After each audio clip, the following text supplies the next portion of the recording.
Hello everyone. Today, we're diving into the fascinating world of the Nuragic civilization, which emerged on the beautiful Mediterranean island of Sardinia, Italy, during the Bronze Age. Now, if you've never heard of it before, don't worry, this ancient culture is like a hidden gem in history, full of mystery and impressive achievements. So, picture this, Sardinia, way back in the 18th century BC, or maybe even earlier. The island was home to a unique civilization that didn't leave behind written records, no books, no letters, just monumental structures and artifacts that tell their story. This culture got its name, Nuragic, from these massive stone towers called nuraghes, which the ancient Sardinians built all over the island. Imagine over 7,000 of these nuraghes still standing today.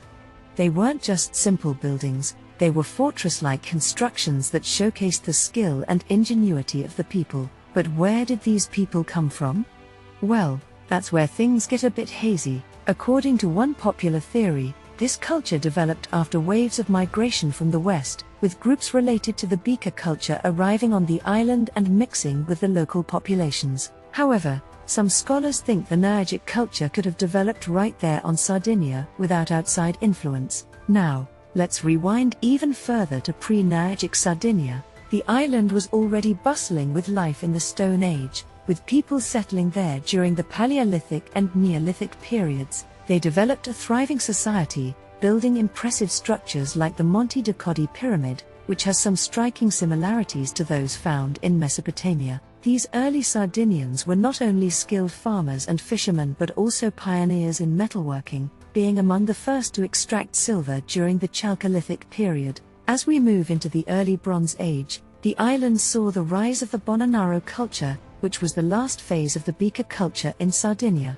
This period was marked by the arrival of new people from the mainland, bringing with them advanced technologies, new ways of life, and a warlike spirit. They introduced bronze, a stronger and more durable metal, which revolutionized everything from tools to weapons. It was during this time that the first proto-nuraghes were built, early versions of the iconic towers that would later define the Nuragic civilization. And around the middle of the second millennium BC, these fascinating Nuragic towers, or nuraghes, began to take on a more refined and recognizable form. Imagine these massive megalithic towers, shaped like truncated cones, dotting the Sardinian landscape.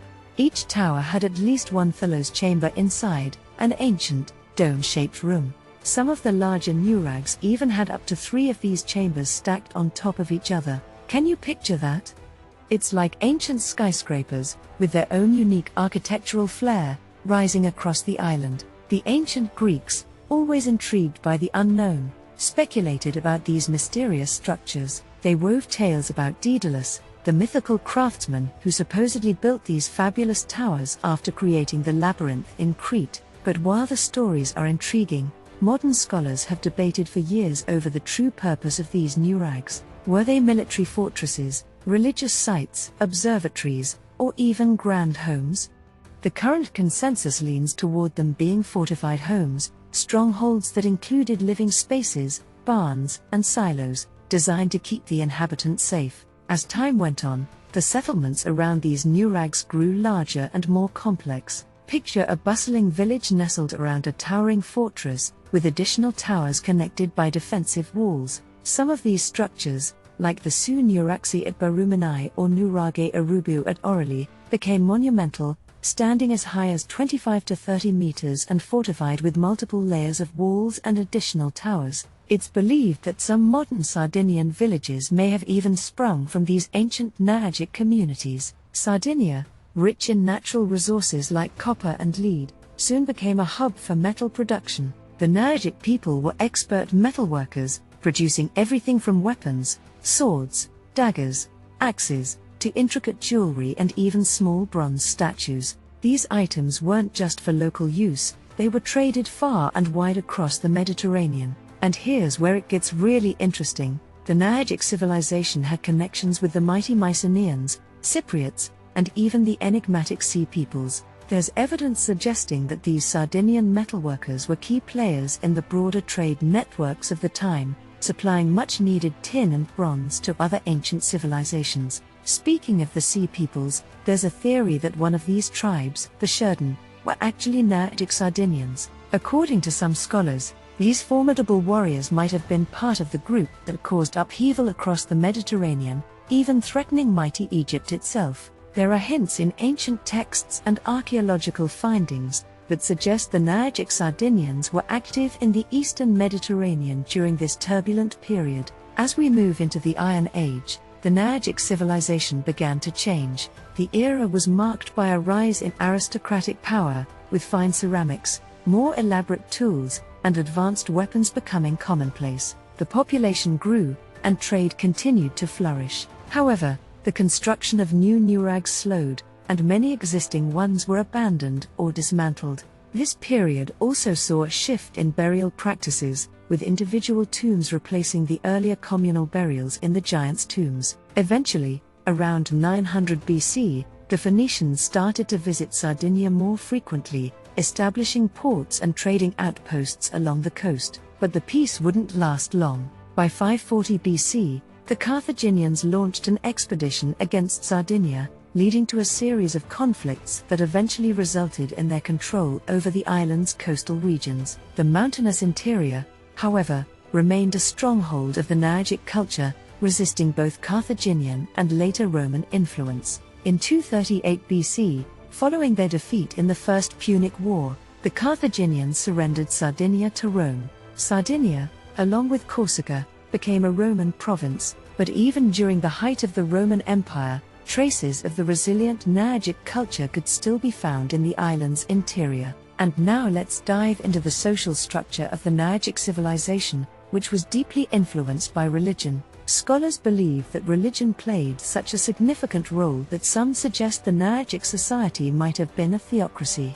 This idea stems from the depiction of chief kings in nuraghe bronzes. These figures, often shown wearing cloaks and carrying staffs adorned with bosses, indicate a leadership deeply intertwined with spiritual or religious authority. But it wasn't just the leaders who were depicted in these bronzes. We also see representations of various other social classes, including miners, artisans, musicians, wrestlers, and warriors. The detailed portrayal of warriors, archers and infantrymen, each with distinct uniforms, suggests a society that was not only well organized but also had a strong military culture. It's possible that these different uniforms represented different clans or military units, each with its own identity and role within the broader Nuragic society. Interestingly, the priestly roles within this society might have been held by women, highlighting a unique aspect of gender roles in Nuragic culture. The bronzes also give us a glimpse into the personal grooming and fashion of the time. Women typically had long hair,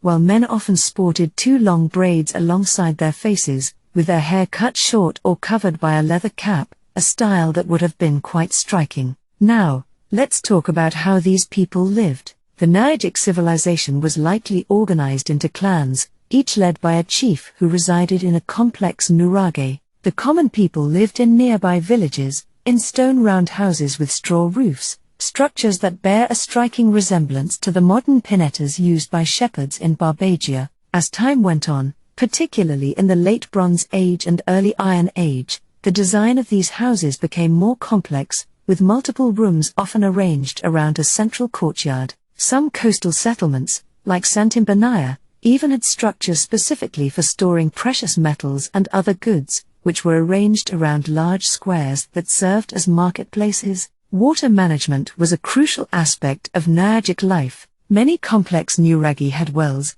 and some, like Nuraghe Arubu, even featured advanced hydraulic systems to manage water. One of the most impressive examples of Nuragic engineering is the Gremenu Aqueduct, the only known Nuragic aqueduct, which demonstrates their sophisticated approach to water management. During the Late Bronze Age and Early Iron Age, Sardinia saw the development of proto-urban settlements. These settlements featured open spaces like paved squares and streets, and individual houses were equipped with storage facilities and other infrastructure, indicating a move towards more organized and centralized communities. As for the tribes, Sardinia was home to a single, extensive cultural group represented by the Nuragic people during the second millennium and the early part of the first millennium BC. Over time, however, These people divided into various tribes, each maintaining its political identity even as they shared a common culture. The most notable of these tribes were the Balares, the Corsi, and the Ilienses. The Ilienses, in particular, were known for their fierce resistance to Romanization, a fact that led the Romans to label their territory as Civitatis Barbariae, a term that has evolved into the modern name Barbagia. Religion was deeply embedded in Nuragic culture, with a strong focus on fertility and the worship of deities associated with natural elements like the sun, moon, and water. The bull, a symbol of male power and fertility, was particularly important, as were figures combining human and animal traits, which likely had mythological and religious significance. The Nuragic people also constructed elaborate religious sites, such as the holy wells dedicated to water deities. These wells, initially thought to date to the 8th–6th centuries BC, are now believed to be much older, dating back to the Bronze Age when Sardinia had close ties with Mycenaean Greece and Crete. One of the most fascinating aspects of Nuragic religion is the giants' graves, collective funerary structures that likely evolved from dolmens.